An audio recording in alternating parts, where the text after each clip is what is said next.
नमस्कार। मैं सौरभ सिंह। आज हम हैं जालंधर शहर में शाहकोट तहसील के पास एक नाशपाती के बागान में। इस बाग में हम देखेंगे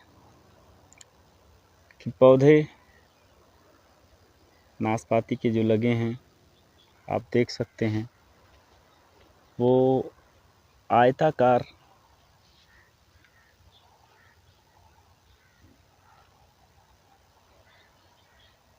बाग के रूप में लगे हैं और पौधों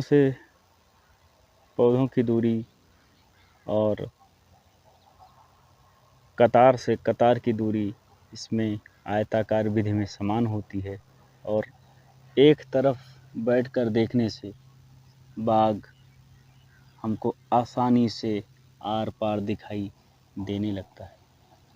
तो हम शुरू करते हैं नाशपाती के बारे में। नाशपाती का जो वैज्ञानिक नाम है, बॉटनिकल नेम है पायरस कम्युनिस, और इसकी उत्पत्ति की बात करें तो चीन व एशिया माइनर क्षेत्र में। और साथ ही साथ अगर हम इसके फैमिली कुल की बात करें तो ये गुलाब फैमिली के अंतर्गत आता है, रोजेसी फैमिली के अंतर्गत आता है। और इसमें अगर हम बात किया जाए इसकी, तो इसमें प्रायः पॉलिनेशन जो होता है, परागण की क्रिया, सेल्फ पॉलिनेशन होती है, स्वपरागण की क्रिया इसमें होती है। साथ ही साथ अब हम बात करेंगे मिट्टी के बारे में और जलवायु के बारे में। तो एक अच्छे बाग को लगाने के लिए, स्थापित करने के लिए सबसे पहले मिट्टी का चुनाव करना अति आवश्यक है। दोमट मिट्टी के साथ साथ मिट्टी का जो पीएच मान होना चाहिए 6 से 7.5 पीएच तक उचित माना जाता है। जबकि अगर हम तापमान की बात करें तो कम से कम 26 डिग्री से अधिकतम 45 डिग्री सेल्सियस इसके लिए उचित होता है। और अगर शीत ऋतु की बात करें तो ये 60 डिग्री तक का टेम्परेचर सहन कर सकता है। साथ ही साथ इसको लगाने के लिए हमें प्रोपगेशन मेथड किस टाइप की करनी चाहिए। जैसे कि यहाँ पे नया एक यहाँ पे पौधा लगाया गया है, तो प्रोपगेशन मेथड में कई तरह के मेथड प्रयोग किए जाते हैं। तो उसमें से जैसे रूट स्टॉक मेथड है, और बेसिकली पंजाब में यहाँ पे सकर्स लगाया जाता है। सकर्स आप देख सकते हैं,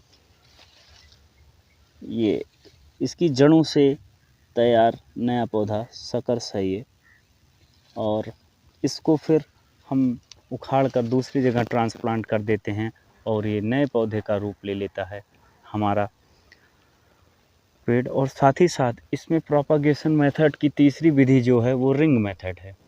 रिंग मेथड में क्या होता है कि बड को हम निकाल के, इस बड को बडिंग करके हम दूसरे पौधों पे पैच कर सकते हैं। ये बडिंग मेथड है, ये रिंग बना के गोल करके। तो कई टाइप्स के मेथड होते हैं बडिंग में।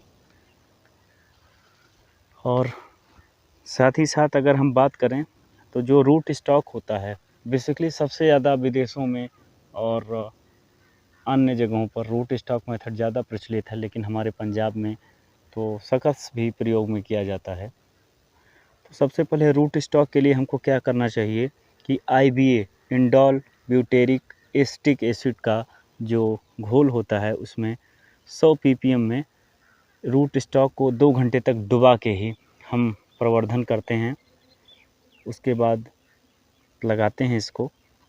साथ ही साथ 25 गुणे 25 फीट की हम दूरी रखते हैं। ये काफ़ी अच्छी और उचित दूरी मानी जाती है। और साथ ही साथ 1 एकड़ में लगभग 70 पेड़ लग जाते हैं हमारे। और कटाई छटाई की बात करें तो पौधों में कटाई छटाई अति आवश्यक है। कटाई छटाने से लाभ ये होता है कि जो क्षतिग्रस्त शाखाएं होती हैं या जो रोगग्रस्त शाखाएं होती हैं, सूखी शाखाएं होती हैं, उनको अलग कर दिया जाता है, उनको काट दिया जाता है। और काटने के बाद उन पर प्रोडोक्स पेस्ट लगा दिया जाता है, जिससे कि उस पे संक्रमण ना फैले। जैसे कि आप इसमें देख सकते हैं, खोल हुआ है, ये धीरे धीरे पौधा हमारा ख़राब हो जाएगा अगर इसको अच्छे से इसका उचित देखभाल नहीं किया गया तो। और साथ ही साथ ये जो हमारा नाशपाती का बाग है, ये बेसिकली पंजाब अधिक इसके लिए सूटेबल माना जाता है, इसके प्रोडक्शन के लिए। और हम बात करेंगे सबसे पहले इसमें इंटरक्रॉपिंग की, क्योंकि हमारी फसल तो लग गई, हमारे फल भी आ गए, तो ये बची जो जगहें हैं इनका उपयोग कैसे किया जाए। तो इसमें आप इंटरक्रॉपिंग भी कर सकते हैं, इसमें सब्जियों की खेती भी अच्छे से की जा सकती है। और विशेष तौर पर ध्यान देने योग्य बातें ये हैं कि हमको निराई गुड़ाई इस बाग में करना अति आवश्यक होता है। ख़ास तौर पे पौधों के चारों तरफ निराई गुड़ाई कर देनी चाहिए। पौधों की जड़ से लेकर लगभग 5 से 6 फीट तक हमको गोलाई में हम निराई गुड़ाई करते हैं, जिससे क्या होता है निराई गुड़ाई करने से कि जड़ें जो होती हैं वो और डेवलप करती हैं, वो पानी, खाद और ऑक्सीजन, तरह तरह के न्यूट्रिएंट्स वो आसानी से ज़मीन से ले लेती हैं, जिससे उनको कोई कठिनाई नहीं होती है। साथ ही साथ दूसरी चीज़ ये कि बाग जो आयताकार की बात मैं कर रहा था, आप इसको किसी भी एंगल से देखेंगे तो आप चाहे सीधे से देखेंगे तब भी समान आकार में पौधे आपको दिखाई देंगे, तिरछा होकर देखेंगे तब भी आप दूर तक देख सकते हैं। आप मेरी उंगली आपको दिख रही होगी, तो एक सीरियल में ऐसे पौधे लगाए जाते हैं। और इस बाग की विशेषता, आयताकार विशेषता ये होती है आयताकार बाग की, कि आप नीचे से बैठ कर देखेंगे तो आपको अंतिम छोर तक के जो जगहें हैं वो आपको दिखाई दे जाएगी। और अन्य विधियों में ऐसा नहीं होता है, यही खास अंतर होता है आयताकार स्क्वायर मेथड में।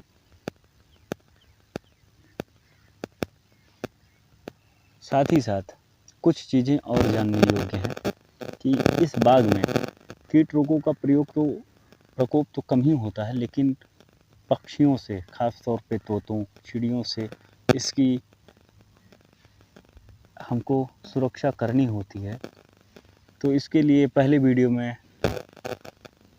दूसरे वीडियो में आप देखेंगे कि किस तरह से श्रमिक इस बाग की देख रेख करते हैं और पक्षियों से कैसे वो निजात पाते हैं। उनके लिए पास एक विशेष उपकरण होता है पक्षियों को भगाने के लिए, तो हम अपने दूसरे भाग में उसको प्रदर्शित करेंगे। और साथ ही साथ हम इरिगेशन की बात करें, सिंचाई की बात करें, तो बाग में सिंचाई करना बहुत अति आवश्यक होता है।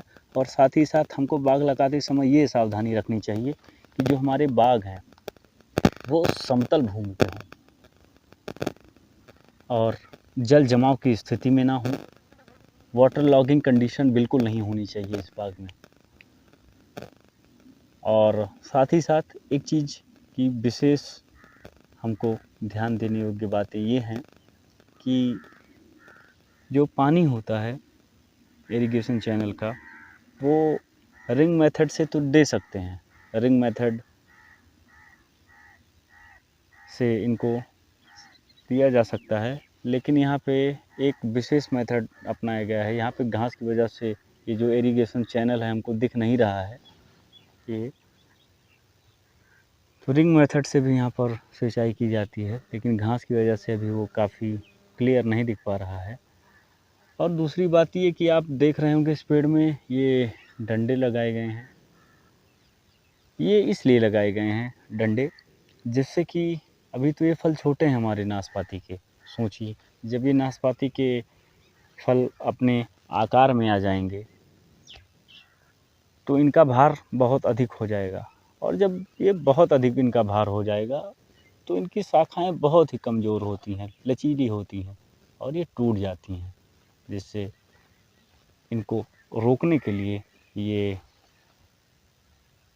सहारे के लिए डंडे लगाए जाते हैं। इस भाग में इतना ही। अन्य जानकारी के साथ हम पुनः हाजिर होंगे। तब तक के लिए जय जवान, जय किसान, जय कृषि विज्ञान, जय हिंद।